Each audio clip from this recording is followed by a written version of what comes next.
What if you had the opportunity to quit your day job, quit or rather walk away from a steady source of income and start a new life as an animal rescuer?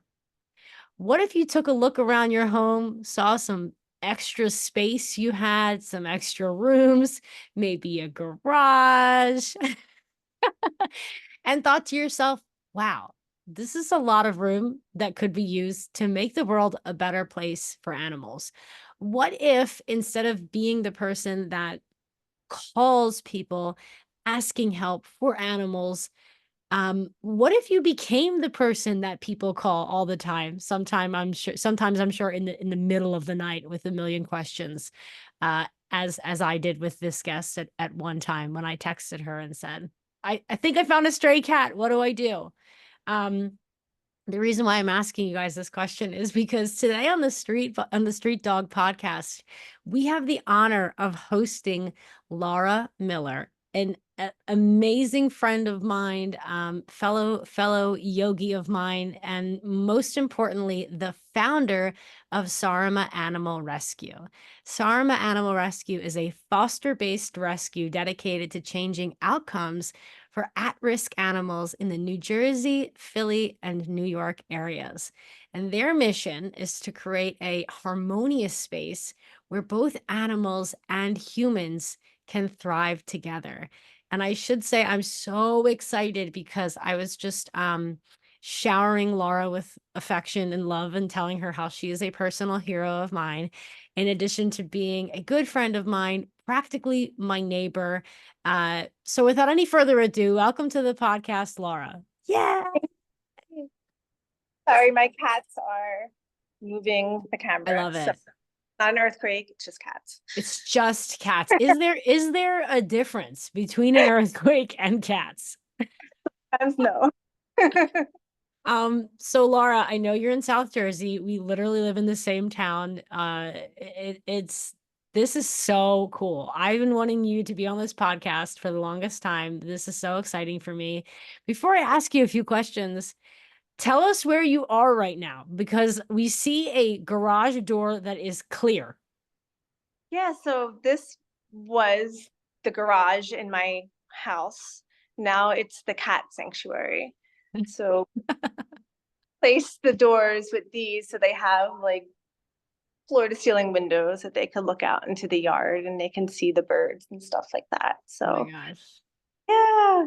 I remember So when you were making that renovation, and I remember later on looking at my garage door and thinking like, do I need to turn my garage into a cat sanctuary? Like I think Laura, without even realizing it, you have this way of inspiring people to drop what they're doing and help animals, to renovate parts of their home so that they are more conducive to the rescuing of animals. And maybe you can start this conversation off with us by giving us a little taste of the inspiration behind founding Sarma Animal Rescue and the mission. I know you work with at-risk animals, the mission driving your almost one-woman organization.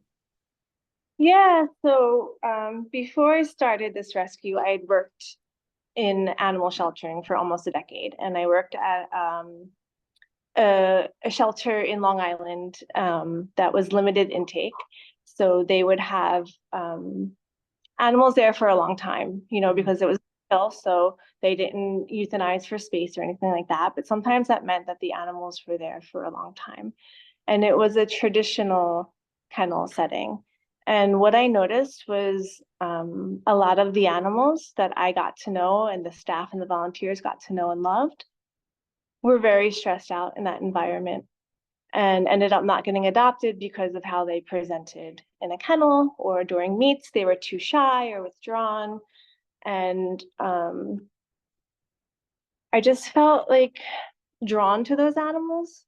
I think in a way I could identify with them, because I'm a very shy person myself, and would not do well in an environment like that. And I wanted to help them. So we set out to create this rescue to help the animals that were I don't want to say unadoptable, but like less adoptable. You Yeah. know, the ones passed over a lot for how they presented in the shelter or how they presented in meets. You know, sometimes you bring them out into the play yard if you're meeting a dog, and you know, the family would want to play fetch, but the dog was shy and the dog doesn't know you yet, so the dog doesn't want to play fetch.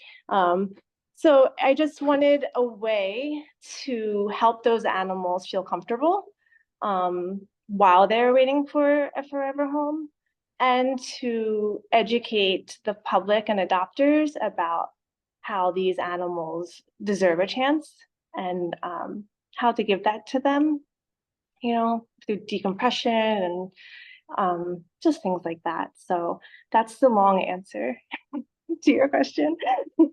That's awesome. And I know that you previously worked at the shelter that I now volunteer at. And I think, a lot of people in our audience, they volunteer at shelters, they volunteer at some of our street clinics, they rescue animals, and they, we see these animals at shelters that are sometimes like their adoption rate is waived because of length of stay and they're just shy and it just takes them a while to get like you said, it takes them a while to open up.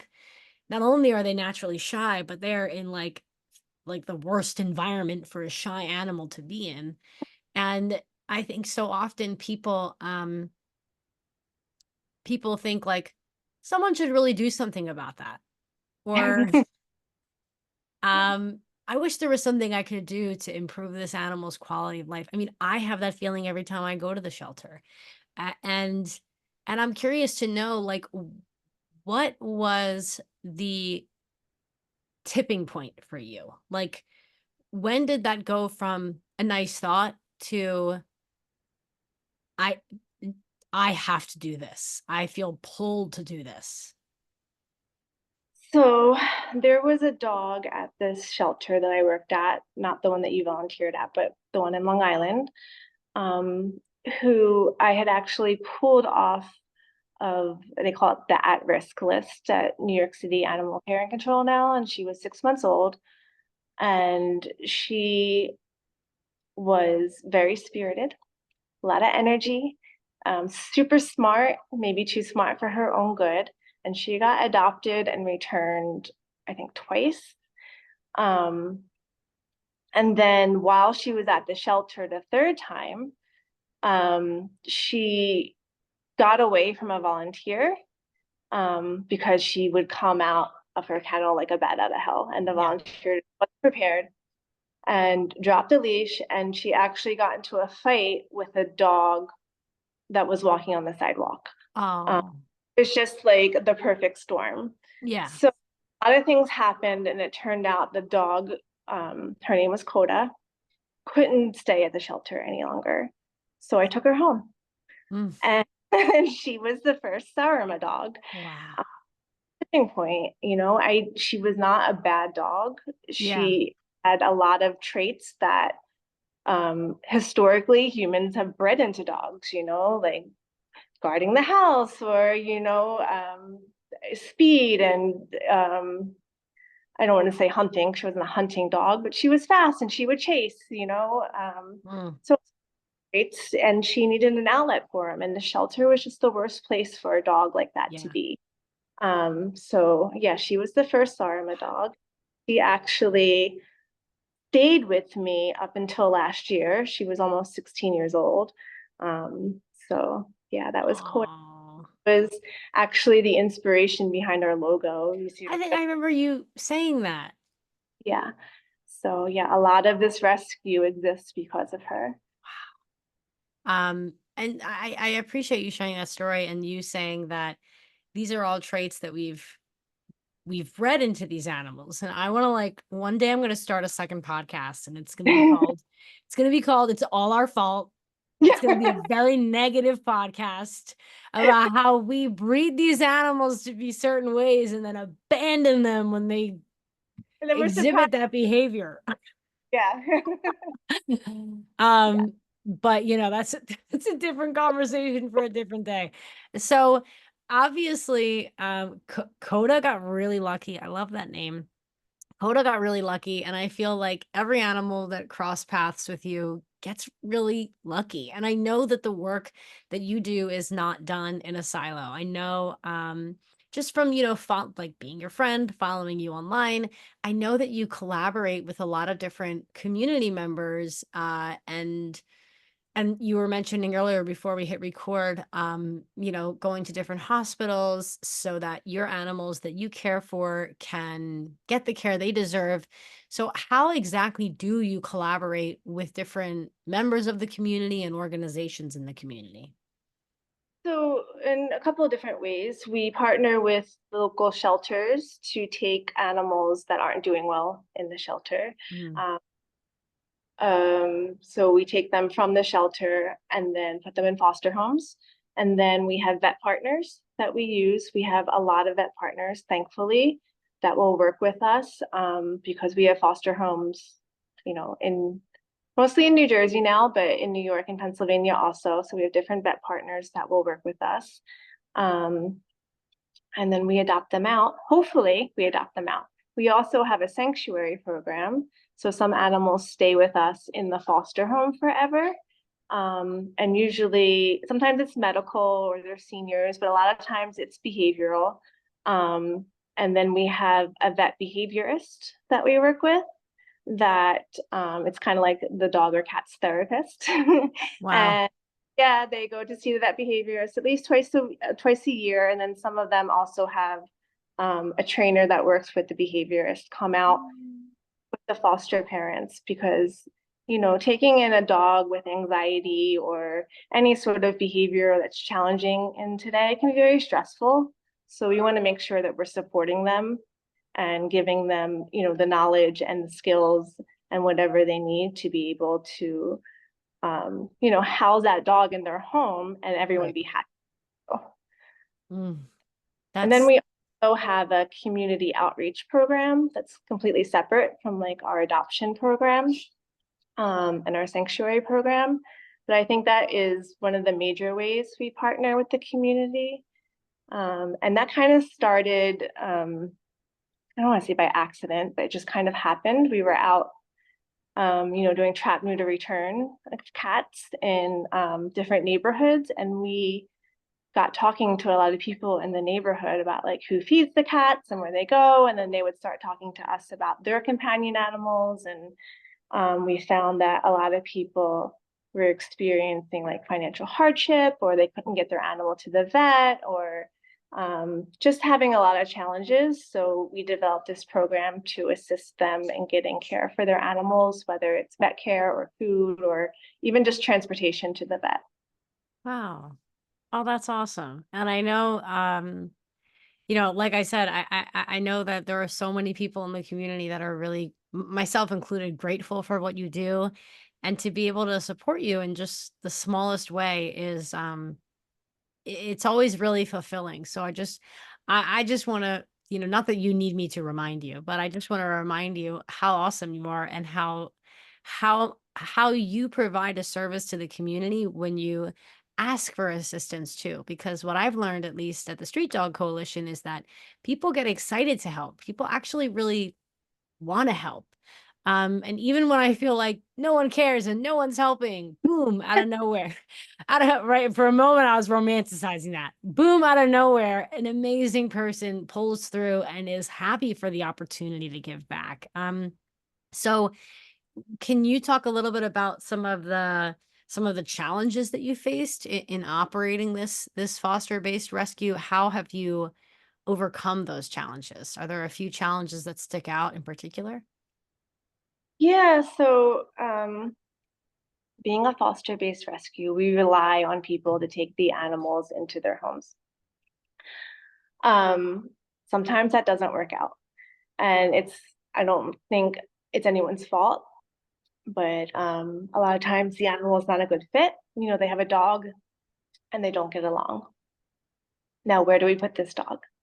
So Yeah. that problem, a lot of them have ended up with me, especially the ones that, sometimes we take dogs and we don't realize that they have certain behavior challenges and we don't Mm. find out at the home.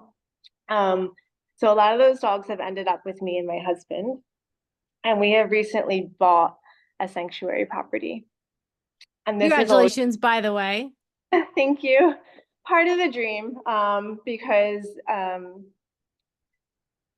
you know, it got to the point where it's just like, we can't take any more dogs into our home. Like, what happens if we pull another dog and, they're in a foster and they have to come here? So we ran out of space. So we have upgraded to a larger property and all of the dogs are ecstatic. Um, so that was one thing. The other thing is funding. Funding is hard. There's always more animals that need help than I feel like we have resources for. So that is an ongoing challenge, but thankfully, because of supporters, we've been able, to overcome it so far. So we're still here. Yeah. Ah, that's awesome. And it's it's interesting how a lot of organizations like yours have these very unique specific challenges, but how we can all kind of trauma bond with one another when it comes to space and funding, because there's just never enough space and there's just never enough funds. And I want to commend you because um you know you seek so many different opportunities when it comes to fundraising, whether it's partnering with small businesses, dine and donates, fundraising on social media. It is, I mean, it's a full-time job. I would know because it's my full-time job. And you do so much. You really hit the pavement when it comes to fundraising. And I think that that's a testament to how much you care about these animals and a testament to how you were able to fundraise to put that down payment on that new property. And you mentioned that the dogs were ecstatic to be in this. I mean, I've seen videos of them like running around in their new big yard and they're so happy and and I'm wondering, you mentioned Coda, which is awesome. Is there a success story that comes to mind, whether it's with a cat, with a dog, an animal that you thought would never find a home that found a home. What is, in your opinion, one of the greatest success stories that have come out of Sarama Animal Rescue? That is a good question. Um, Gosh, there's so many animals. It's hard to pick one. I would say one that comes to mind is Dalton. Mm. He actually came from AWA. He Oh. got adopted and returned.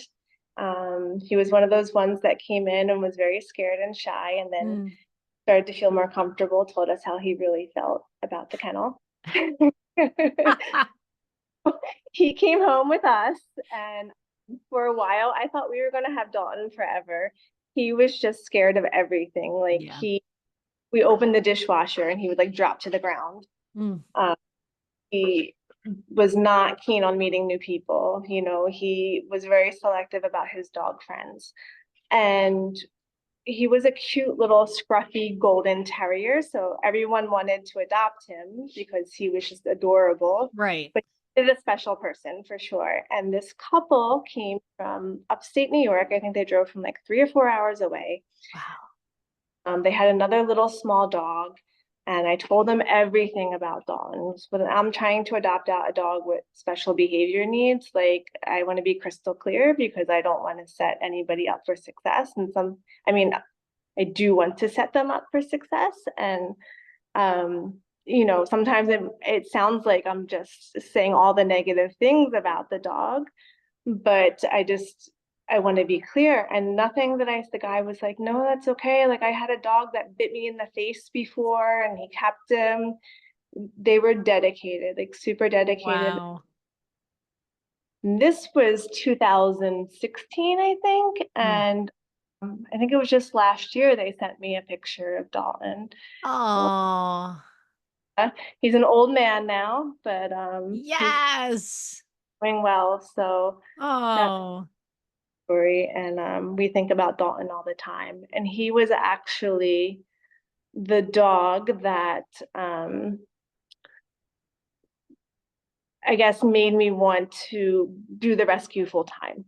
Wow. At time Wow. doing, I was still working at the shelter and then running the rescue. And then I was like, you know what? There are dogs like Dalton out there that don't really have a place to go, because before we took Dalton into the rescue, part of my job at the shelter was to reach out to rescues and see if they Right. would help the dog that, and everybody was like, no, no, no, no. Then I was like, well, I have a rescue. And that was, Wow. That's awesome. And what a name, Dalton. I love yeah, it. I love a pet with like a just the most human name. yeah. And he had like a little goatee too. Oh So my gosh. Wow. Oh, that's so cool. So, I am like I'm just at a loss for words. I'm always at a loss for words, Laura, when I think about you and I'm talking to you because I have so many questions, I have so many ideas, and you have this way, I'm telling you, just by you living your life, you're like I have this feeling where I'm like, do I just give it all up? Do I just start that do I just um and then I remember that my boss is listening to this podcast and no, I'm not I'm not giving it all up. And I am not starting an animal rescue. But you honestly, you make it really worthwhile for me to have the job that I currently have because I get to uplift stories like yours and um and most importantly, I get to ask you how you envision Sarma Animal Rescue continuing to grow. I know you mentioned having this new space, yeah. and how can we as a community of supporters how can we help you? I know you mentioned funds, and I have listed your website in our show notes. So I want to urge everyone to join me in making a donation to Sarma Animal Rescue. I know that donation goes directly toward making the rescue a more livable, suitable place for these animals. It goes directly to support them, and I know you need all the help you can get with this new space. How else can people who are in South Jersey or who are in Philadelphia, in New York, how can we support you? Yeah, so we're going to start having volunteer days at the shelter, or the new sanctuary space to, because I haven't moved the cats yet. The cats are all still here in the other location. And we're going to build the cat trees and put the cat stuff on the wall and all of that, and spruce up the dog space outside and some other things. And I also want to get some regular volunteers, if you're interested in working with cats and dogs, to come on a regular basis, because a lot of our animals are special needs. I think they need some consistency. So Yeah. if you're interested in coming, bi-weekly or once a week, that would be awesome, to be an animal caretaker. Love If it. not, come on the volunteer days too, and you can also see some of the animals and work with special projects. Oh, that's awesome. I would love to do that. I'm excited to see this new space, and I know that there are so many people in our network, because the Street Dog Coalition is a national organization, and because we value compassionate activism, we value trust and collaboration. I just know that there are folks who are listening to this podcast episode who are interested in reaching out, and I want to encourage everyone if you are listening to this episode and you are kind of sort of interested in reaching out, it is, I think, a joy to be able to collaborate with you, Laura, because the animal rescue is, you guys have been around for a while, but it still feels very small and intimate and new and exciting. And there are so many ways for individuals to get involved with your mission to support you, especially with this beautiful new space that you have. And so I just want to encourage our listeners if you're on the fence, get off the fence, put one foot down into this new property, and give Laura a holler on social media, on your website. I know that you're plugged into all the things. And I also want to encourage anyone listening to this who might be from out of state, who, might not be able to make it to Sarama Animal Rescue's new location to give a donation. It is, it's very, I think our supporters know this. There is no feeling that beats that feel good moment after you give a donation, especially to a small animal rescue. I think so often we think of these bigger organizations when it comes to animal care, like the Humane Society, ASPCA, all those organizations. But, it's no secret that your money will go much farther when it comes to an organization like Sarama Animal Rescue. So please, everyone, check out the link in the show notes. You already know the drill to learn more about Sarama. I think you've listed your adoptable animals on your website as well. Is that right? Yes. Yes. Yes. Yes. Check out these animals, come from far and wide, adopt one of them. They are obviously well-adjusted animals because they have had the privilege of living with Laura. Laura, I might come live with you because, I need some behavior improvement and but let me not because you have your work cut out for you. Uh, Laura, you are such a joy. You are such a light in the life of the members of our community. I want to thank you so much for taking the time to chat with me today. Yes. I'm happy I could be here. Thank you. You are so welcome, Laura. And I want to give our audience a big shout out and a big thank you as well for tuning into this podcast week after week, and engaging with our amazing guests and listening to me say whatever comes to mind. It really is a dream job. And it's really exciting to be able to have this platform. And Laura, I get to see you in like a little over a week for like I'm our big day of yoga. so excited. Oh my gosh. I haven't done yoga in like a year, so it might be a little it might be a little difficult for me to get back into the swing, but I'm still excited. And you know what? You say that, and then I see you on like you're the queen of backbending, and I'm like, she's wild. She says she hasn't been here, but she is slaying it. And it's gonna be really fun to spend the day with you and to be around your awesomeness. And I know nobody deserves a day of yoga and relaxation literally more than you. So that's going to be so great. I can't wait to see you, Laura. And I want to thank you again so, so much for taking the time to come on the pod. Thank you for having me. You're welcome. Take care, and I'll talk to you soon. Bye. Bye bye. Bye, everyone.